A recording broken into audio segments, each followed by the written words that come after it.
Beertube, what up? Afgelopen weekend was het Peche Day. De dag waarop brasserie Dieu du Ciel de nieuwe barrel-aged varianten van haar Pêche Mortelle presenteert.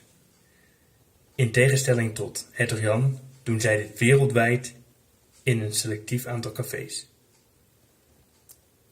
De smaken die ze dit jaar presenteerden waren onder andere kokos, kers, 2 bourbon varianten en een variant op Islay whiskyvaten. Het eiland Islay. Als je whiskydrinker bent, ben je misschien wel bekend met de typerende smaak die Islay whiskies vaak over zich heen hebben.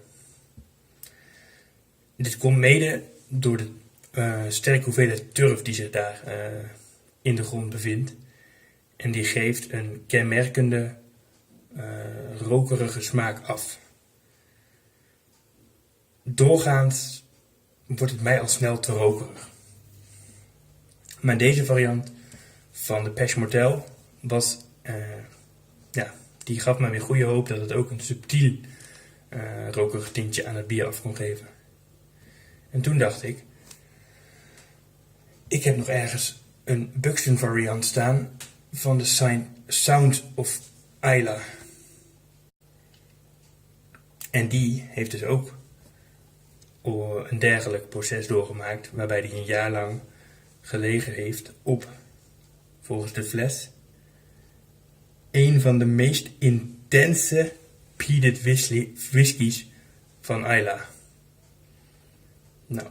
Nou ga ik hopen dat dat meevalt, maar het bier staat erg goed aangeschreven en is zodoende op mijn wishlist gekomen. Dus we moeten er maar gewoon aan geloven. Dit is geen koffiestout zoals degene die ik dit weekend gedronken heb. Maar een single scotch whisky barrel aged imperial stout, natuurlijk. Dus we gaan hem openmaken.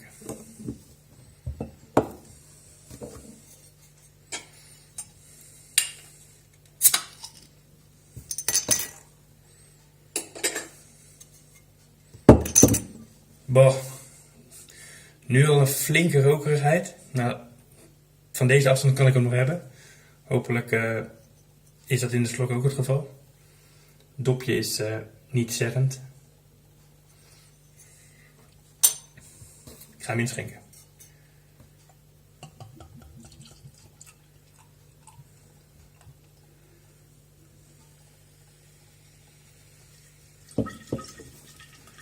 Mooi zwart. Mooie warme schuimkraag. Beetje karamelachtig. We gaan hem ruiken.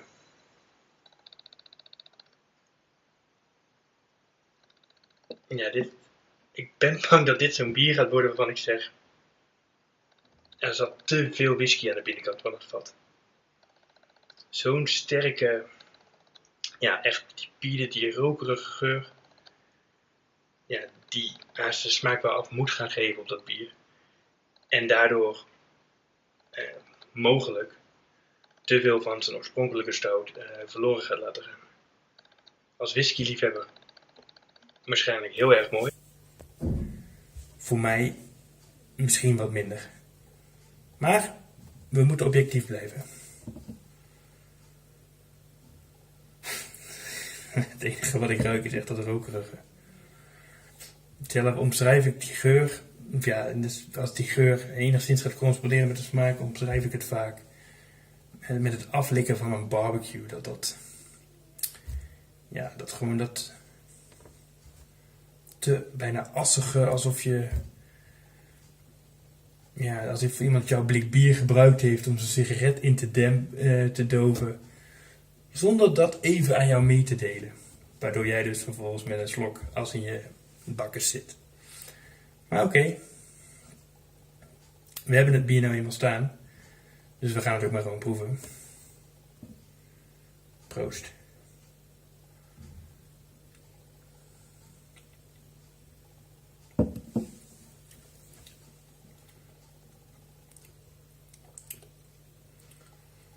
Oké. Ik moet zeggen dat ik aangenaam verrast ben. De whisky heeft in ieder geval niet de overhand. Het rokerige is zeker aanwezig. Laat daar geen misverstand over bestaan. Maar de eerste slok, op het moment dat het je lippen raakt, is het toch dat warme, dat zachte, dat volle, bijna zoetige karakter wat een stout kan hebben. Dus dat is erg aangenaam.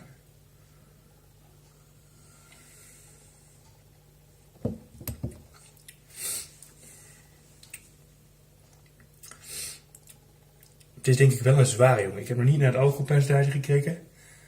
Maar de manier waarop mijn kaken reageren op de substantie die door mijn mond heen walst, kan ik haast niet denken dat dit geen sterk bier zou zijn. Maar daar komen we later op terug.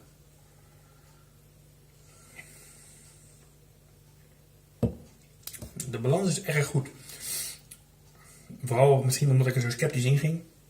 Dat ik dacht van oké, ik krijg me nou toch een bak whisky over me heen die voor mij gewoon niet te hakken is. En dat is absoluut niet het geval. Je voelt de alcoholtinten, die voel je wel redelijk voor in je kaak, voel je ze prikkelen. En het rokerige, ja, dat blijft wel ook achter in je mond, ook nou die slok toch al weer eventjes voorbij is. Maar het klopt wel, het plaatje klopt. En dat is wel iets heel moois, vind ik.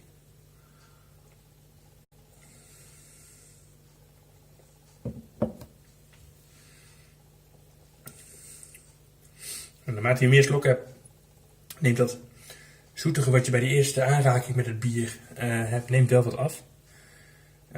Of ik dat heel gek wil noemen? Nee, want het is gewoon, ja, je raakt gewend aan die smaak. En er zijn gewoon smaaktonen die intenser aanwezig zijn. Dat rokerige, ja, dat is er gewoon wat meer. Maar weer niet zoveel als bijvoorbeeld de witte rook van Jopen. Die is op een andere manier rokerig. Hier gebeurt los van dat rokerige nog zoveel meer in je keel en in de afdronk. Waardoor het bier gewoon een stuk uitgesprokener is. Hij heeft dus, wat ik al zei, een jaar op single scotch whisky barrels gelegen. Het is een bier van 13%.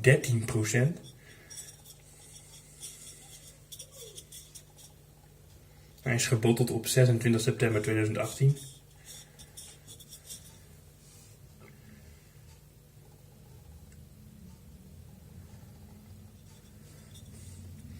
Ik moet zeggen, het is niet mijn favoriete stijl. Maar dit maakt het wel... op deze manier vind ik het niet erg als een bier rokerig is. En het is zeker intens. Dus die intensiteit van een van de meest uitgesproken peated whiskies van Islay. Dat begrijp ik wel, maar het is niet overdone.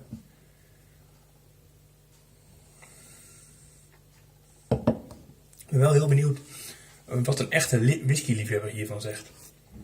Zegt hij van oké, ja, en speciaal liefhebber natuurlijk. Zegt hij van inderdaad, dat Islay vat is heel goed merkbaar. Of zegt hij van nou, dit is niks voor een whisky van Islay. Dus mocht jij die persoon zijn die daar wat ervaring mee heeft, laat het vooral even weten, want daar ben ik erg nieuwsgierig naar.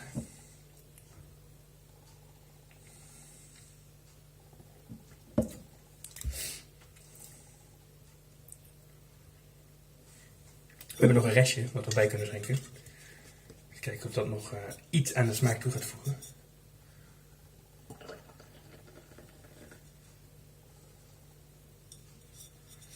Ik vind het wel een heel mooi schuimkraagje. Jammer dat hij maar zo kort erop blijft staan. Mooi warm. In de geur is hij nu minder rokerig, maar dat kan ook zijn omdat het in rook is opgegaan. Serieus. Ja, sorry. En die schuimkraag is ook heel zacht. Ik pakte nou toevallig een slok met die schuimkraag. En dat is gewoon een hele mooie zachte schuimkraag.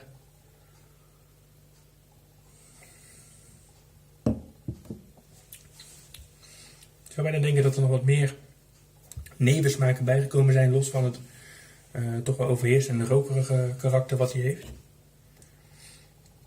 Maar dat kan ook zijn dat ik gewoon na een aantal slokken aan het rokerige karakter gewend ben geraakt. Nou, wat ik al zei, ik denk zeker niet dat dit bier voor iedereen is weggelegd. Je moet er wel echt van houden. Maar ja, het is ook zeker leuk om een keer te proberen. Nou, om een keer te proberen, dan kom je natuurlijk weer bij die prijs. Hij komt bij Sterk Amsterdam vandaan. En ik heb er €6,75 voor betaald. Nou, voor een bier, barrel-aged, valt het allemaal wel mee. Maar om het een keer te proberen, als je geen whisky-liefhebber bent, of in ieder geval niet van dat peaty, dat smoky, dat rokerige karakter houdt, ja, dan moet je het misschien niet doen. Zelf is dit voor mij wel een deuropening waardoor ik zeg, oké, ik zou rokerige bieren waarvan mensen zeggen, oh, die moet je echt een keer geproefd hebben, minder snel direct afwijzen. Eerst zei ik al, roker en ik, het gaat gewoon niet samen, gaan we niet doen. Laatst weer een uitzondering gemaakt voor die witte rook van Joop en die was dan wel te doen. Dus het kan ook zijn dat ik in mijn nieuwe 7-jarige smaakpalet zit. Maar ja, dus daar wil ik het ook bij laten. Zeker interessant, maar wel echt voor de liefhebber, denk ik. Ik zeg bedankt. Aito. Tot een volgende video.